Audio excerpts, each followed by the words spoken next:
За иван суралцах таны хөтөч.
Тайваны үндэсний их сургууль.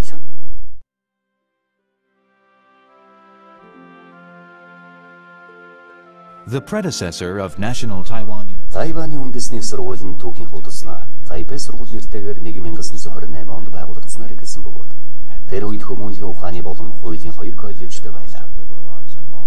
Энэ үед 60 гаруй оюутантай байсан бөгөөд 1945 онд өөр 3 коллеж нэгдэж 382 оюутантай болжээ. Дэлхийн 2 дугаар дайны дараагаар Тайван нь биедан хөгжих шатанд орсон үед засгийн газар шийдвэр гаргаж Тайхоки сургуулийг Тайваны үндэсний их сургууль болгон өөрчилсөн. Тайваны үндэсний их сургууль нь 6 коллежээс 11 коллежтэй болтол өргөжин хөгжиж 54 тэнхэм 30,000 гаруй мянган оюутантай.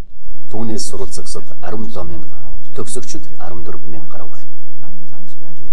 Сургуулийн болон эрдэм шинжилгээний сургуулийн орчинтой бөгөөд 10,000 гаруй хэвлэл материалыг жилдээ 3,600 тогтмол хэвлэлийг SSCI хэвлэлийн газраар дамжуулан хэвлэн гаргадаг.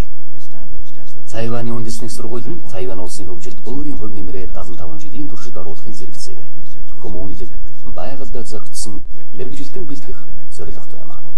Мөн олон улсын үйл ажиллагаа зохион байгуулахад их ихэнх идэвхтэй оролцдог. Манай сургууль Тайван улсын боловсрол хөгжилд их ихэнх хувь нэмэр оруулдаг сургуулиудын нэг бөгөөд боловсрол, хүнлэг ёс, эрдэм шинжилгээний ур чадварыг олгож, хувь хүн өөрийгөө хөгжүүлэх, чөлөөтөө сэтгэн бодох, мэргэжлийн улам наривчлан судлах, хөгжих боломжийг нь оюутнуудад олгодог юм. Манай сургууль бусадтай хамтран ажиллаж оюутан бүрт өөрийгөө хөгжүүлэх, өндөр ур чадвартай мэргэжилтэн бэлтгэх, улмаар нийгмийн хөгжилд өөрийн гэсэн хувь нэмрээ оруулах чиглэлээр ихээхэн анхааран ажилладаг бөгөөд өөрийн сургуулийн суралцагчдыг илүү сайхан нийгэмд амьдрах боломжийг нь бүрдүүлэн өгөх зорилготой.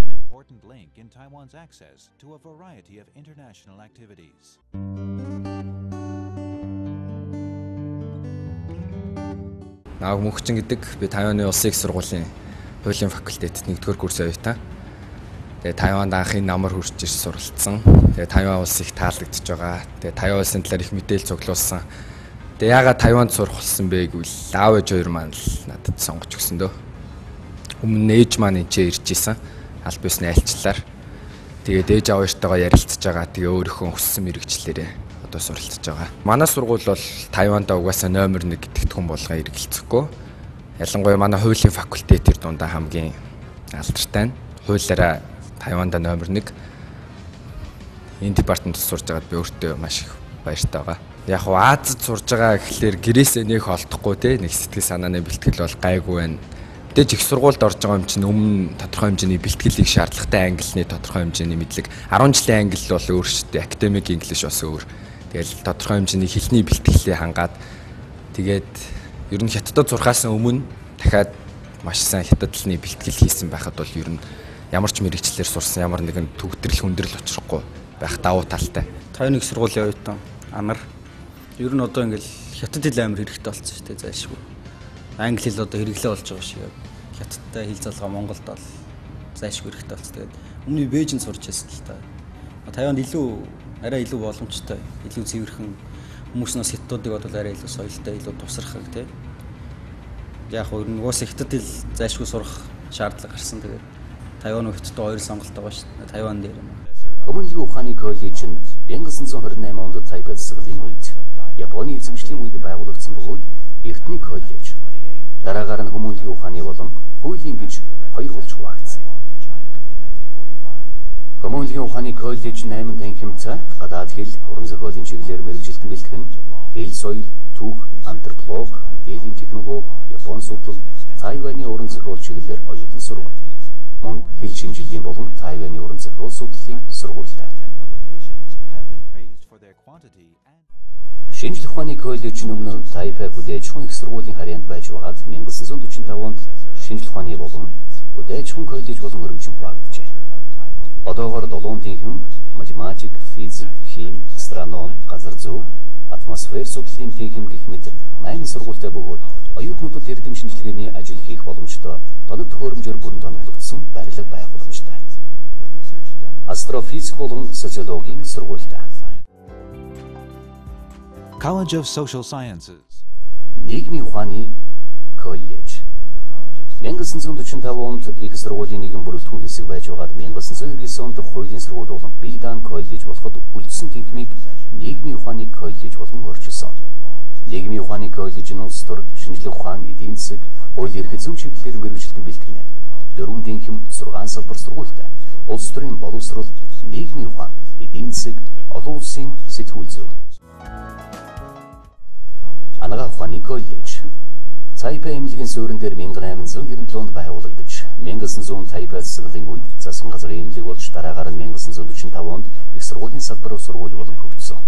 Одоо 7 салбар сургуультай шүд, биеийн гэмтэл бэртэл, эмгэх судлал, эм зүй, био анагаах ухаан, биолог, клиникийн эм зүй, хор судлал, молекулын микробиолог, дархлаажуулалт зэрэг нийтдээ 28 тэнхимтэй.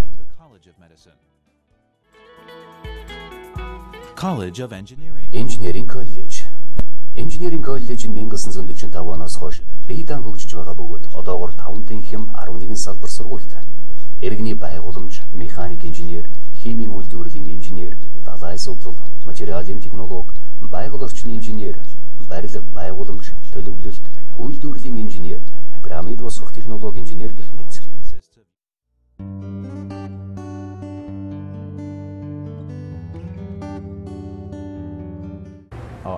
Би Гватемалаас ирсэн. Тайванд ирэхдээ хятад хэл сурах зорилготой байсан юм а.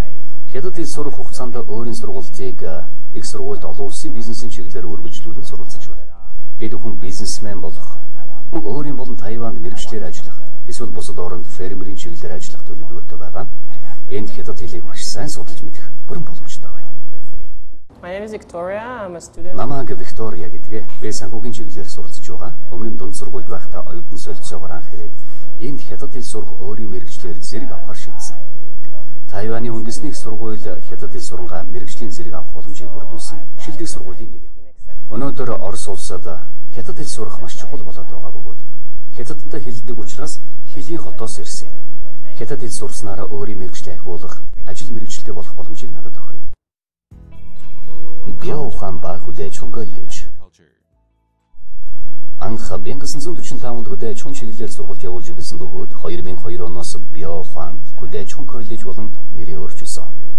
Одоогоор ой судлал, загасны аж ахуй, хөдөө аж ахуй, мал аж ахуй, хөдөө аж ахуйн гаралтай бүтээгдэхүүний үйлдвэрлэл, ургамал, цэцэрлэгжүүлэлт, хаан технологи чиглэлээр мэргэжилтэн бэлтгэж байна.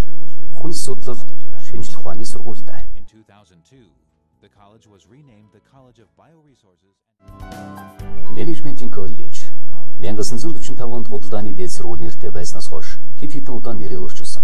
1946 онд худалдаа хуулийн коллеж, 1987 онд менежментийн коллеж, одоогоор 5 тэнхим 5 салбар сургуультай.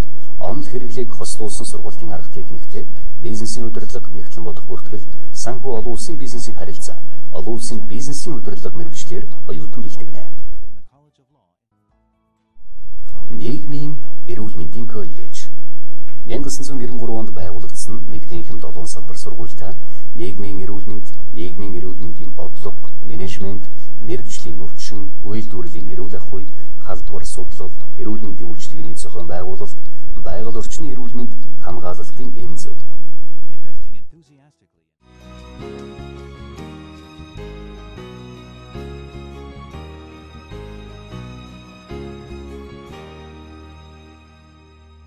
So now we're in Энэ бол их сургуулийн номын сан. Энд 4 сая гаруй бодис материал байдаг. Оюутнууд номын санд сурах, мэдээлэл солилцох, интернетээс 24 цагийн туршид мэдээлэл олж авах газар болон ашигладаг юм. Энэ нөрөө бол сургуулийн орчныг агаарын бохирдолгүй, цэвэр аюулгүй байх үүргийг гүйцэтгэдэг бөгөөд оюутан бүрийн эрх дуртай газрын нэг юм аа. Энэ бол амралтын болон хооллох өрөө, оюутнуудын нөрөөг соёл мэдээлэлээ солилцох, ярилцах газар болон ашигладаг. Цахилгааны инженер компьютерийн ухааны коллеж 1997 онд байгуулагдсан бөгөөд 2000 он цахилгааны компьютерийн коллеж болон өөрчлөгдсөн. Хоёр тэнхэм 7 салбар сургуультай цахилгааны инженер, компьютерийн цахилгаан автоматжуулалт, харилцаа холбооны электроникийн сүлжээ, мультимедиа. Хуулийн коллеж 1999 онд байгуулагдсан нэг тэнхэм 2 салбар сургуультай хуулийн болон эрх зүйн зарчим судлалын сургууль. Байгалийн ухааны коллеж 2003 онд шинжлэх ухаан болон хөдөө аж ахуйн сургуулийг нэгтгэж байгалийн ухааны коллеж болгосон. Хоёр тэнхэм 7 салбар сургуультай. Био ухаан болон технологи, ургамлын биолог, эсийн биолог, эколог, эволюцийн ухаан, биотехнологи, микробиологи гэх мэт. 75 жилийн хугацаанд боловсрол эрдэм шинжилгээний ажлыг хослуулж, эзэмших таатай өндөр технологитой орчин бүрдүүлж чадсан бөгөөд оюутан эрдэм шинжилгээний ажилтнууд нь орчин үеийн өндөр хүчин чадалтай технологиудаар суралцах, мэргэжлээ дээшлүүлэх бүрэн бололцоотой юм аа.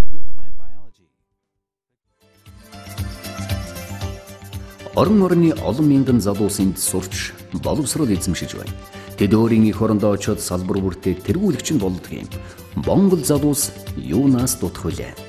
Тэдэнд маш сайхан боломж гарч ирж байна.